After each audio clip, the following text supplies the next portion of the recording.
Bonjour. Bonjour. Bonjour. Aujourd'hui, à la 42e rencontre cinématographique de Digne-les-Bains, nous avons eu la chance de voir ce film Soleil. qui est un film magnifique, qui effectivement montre un tout autre visage de l'Afrique que les images assez conventionnelles auxquelles on est habitué. C'est surtout un conte initiatique, c'est une très très belle histoire de transmission. Donc moi la question que j'ai envie de poser c'est justement toute la problématique de l'Afrique qui en fait a une histoire qui se passe, qui se transmet par tradition orale. Alors c'est peut-être ce qui explique cette espèce d'idée préconçue qu'on a que l'Afrique n'a pas d'histoire, comme certains ont pu le dire. Alors il y avait effectivement le fait que l'histoire était transmise jusqu'au début du XXe siècle. De manière orale par les griots. La guerre de 14 en fait a été un moment dramatique pour l'histoire africaine parce que beaucoup de ces griots ont été bah oui, parce qu'ils se sont engagés, enfin on les a enrôlés souvent de force et ils sont morts sur les champs de bataille européens et donc du coup là la transmission a été interrompue. Il y a un deuxième élément, c'est qu'en fait, comme les trois quarts de l'Afrique ont été colonisés, les colons que nous étions ont tenté d'apprendre aux Africains que leur histoire en fait c'était la nôtre. D'où nos ancêtres les Gaulois, etc. Et donc ça évidemment ça n'a pas arrangé les choses. Et on a développé vis-à-vis de l'Afrique, mais pas seulement, mais en gros de tous les pays qu'on colonisait, une espèce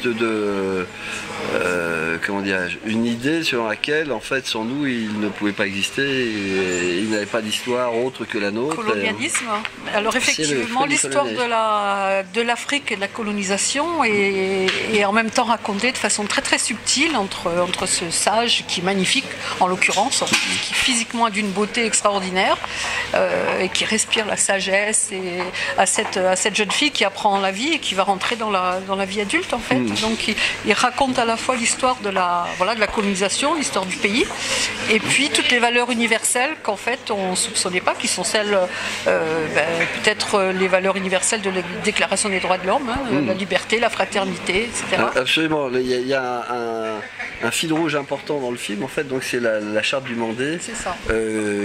Dont on parle en fait au début du film et qui revient comme ça un petit peu tout le temps et exposer cette charte en fait qui est peu connue, qui est quand même un texte qui date du XIIIe siècle, c'est dire aux Européens et aux Africains, en fait on a... La Déclaration des droits de l'homme, elle existait en... Oui, elle existait, mais en tout cas ça veut dire qu'ils ont développé des valeurs et des concepts qui sont assez proches des nôtres et qu'en fait on pourrait travailler sur les mêmes choses. Alors ça, même s'ils ont développé des concepts qui sont proches des nôtres, proche ça ne veut pas dire identique. Et c'est dans ces différences justement qu'il y a des choses qui sont intéressantes.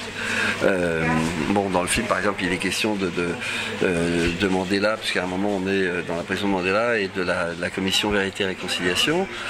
Cette commission donc, qui a réglé aujourd'hui en Afrique du Sud, il y a 10 ans, le problème de l'apartheid est issu de l'idée de la justice qui a été développée en Afrique, qui est différente de la nôtre, mais qui donne des résultats qu'on pourrait utiliser, qui sont tout à fait applicables et qui sont, c'est pas des trucs, on n'est pas dans le vaudou et on est dans des choses d'aujourd'hui rationnelles et on peut discuter avec eux.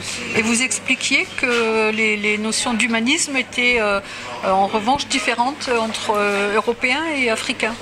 Oui, je dirais la démarche personnelle. Voilà, la base, c'est-à-dire que l'humanisme européen est basé sur la connaissance de soi, en grec, gnosis et auton, et puis après c'est ce qui est repris dans toute la philosophie européenne. La philosophie, l'humanisme africain, c'est est basé sur l'Ubuntu, c'est-à-dire sur en fait le rapport aux autres, et c'est ma relation aux autres qui fait que j'existe et que je suis. Ce qui explique sûrement cette extraordinaire joie de vivre qu'ils ont, qui nous surprend toujours, malgré les conditions dans lesquelles ils vivent souvent. Ils ont toujours cette joie spontanée qu'on connaît beaucoup moins dans nos sociétés occidentales. Oui, qu'on connaît moins, mais et puis leurs conditions ne sont pas. C'est-à-dire qu'on veut penser que leurs conditions sont misérables. Oui, le Burkina Faso, qui est quand même un des pays les plus pauvres d'Afrique, vous allez dans les campagnes et vous voyez beaucoup de gens qui sont heureux et qui sont parce qu'ils sont proches de la nature, en accord, et surtout très souvent c'est en accord avec les autres. Parce qu'il y a, et ça c'est un truc qu'on peut utiliser, mais dans plein de choses, dans la vie des entreprises, etc. La manière qu'ils ont de régler les conflits, ce que nous par exemple on appelait les palabres, et il y a un côté négatif en fait. La palabre, c'est donner la possibilité à chacun la possibilité de s'exprimer, et surtout c'est exercer un pouvoir d'écoute de l'autre. Dans les palabres, les gens savent très bien, il y en a certains qui peuvent dire des choses inintéressantes, etc. On le laisse parler pour qu'ils s'expriment. Il y a des très belles phrases dans ce film qui sortent de temps en temps sur la méfiance, sur la tolérance, sur l'amour des autres. C'est donc à la fois un conte philosophique, un conte onirique, un conte initiatique. C'est un conte philosophique, je dirais. Enfin, en tout cas, la structure et la manière dont je l'ai écrit, c'est comme un conte philosophique. La manière dont on l'a filmé, ce qu'on a voulu faire, c'est un road movie. Et ce qui se passe entre cet homme et cette jeune fille, qui est une métaphore de l'Afrique, c'est une initiation. C'est en tout cas un film magnifique avec des paysages superbes, une lumière chaude, une très belle image de l'Afrique à laquelle on n'est pas du tout habitué et qui fait du bien. Merci, oui. C'est le voyage qui est très important, plus que la destination. C'est le voyage, l'une des phrases. C'est le message. On a eu en tout cas énormément de plaisir évidemment à filmer ça, et c'était une chose qu'on voulait faire depuis le début du projet, c'est sortir des images rabattues sur des clichés. Et ce film vous a pris combien de temps ? Ça prend beaucoup de temps parce que Déjà l'écriture Non, l'écriture c'était vite, j'ai écrit ça en 5 semaines. Donc mais j'avais beaucoup de matériaux, j'avais énormément parce qu'il y a beaucoup de documentation derrière, donc j'avais lu énormément pour ce documentaire que je voulais faire, que j'ai pas pu faire. J'avais énormément parlé avec Sotigui, et qui était un puits de connaissances et d'amour et de transmission, etc. C'était vraiment un homme merveilleux. Mais donc l'écriture a été rapide. Après, on a galéré pendant 3 ans pour financer, pour trouver le financement. On perd beaucoup de temps pour des choses qui sont pour lesquelles on ne devrait pas perdre autant de temps. Alors juste un petit mot sur ce point-là, on ne va pas finir sur une note négative, mais quand même, par rapport au discours qui a été tenu par François Duperron il y a 2 jours, en disant voilà, un film c'est fait pour se lâcher, pour s'exprimer, il faut y aller librement. Et néanmoins, il y a toujours un moment donné où on se retrouve face à des problèmes de financement, face à des problèmes de distribution, face à des problèmes de... Ça c'est inhérent au cinéma, parce que le cinéma coûte cher, donc dès qu'il y a de l'argent, on sait aujourd'hui c'est difficile parce que le public on lui proposait énormément de films, donc faire exister un film de plus parmi les centaines de films qui sortent, c'est très compliqué. Et des films comme ça qui sont un petit peu atypiques, c'est forcément plus difficile. En tout cas, il a été très bien reçu. C'est tourné en combien de temps ?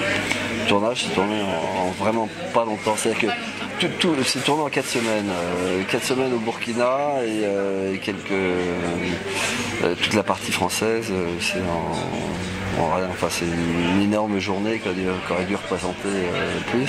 Et le casting, vous saviez déjà les personnages? Non, parce que c'était Sotigui qui devait jouer, qu'il est décédé peu de temps après, pendant qu'on était en recherche de financement.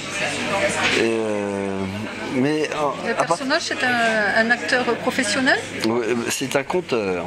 C'est un conteur, mais qui a un charisme formidable. Il a une gueule formidable, il a une voix formidable, et c'est un type adorable. Bon, il a fallu, c'est compliqué, c'était compliqué pour lui. Il avait deux difficultés. La première, c'était de se démarquer de Sotigui, parce que Sotigui, tous les Africains le connaissaient, et tous les comédiens, et donc il y avait un poids quand même sur ses épaules, même si nous on disait on ne cherche pas du tout, il faut surtout pas imiter Sotigui ni quoi que ce soit, mais il faut sois toi. Et le deuxième problème, c'est que il a une grande pratique du conte, et dans le conte on est seul. Alors que l'acteur est toujours en réaction avec quelqu'un. Et là il a eu un travail à faire, mais il s'en est très bien sorti.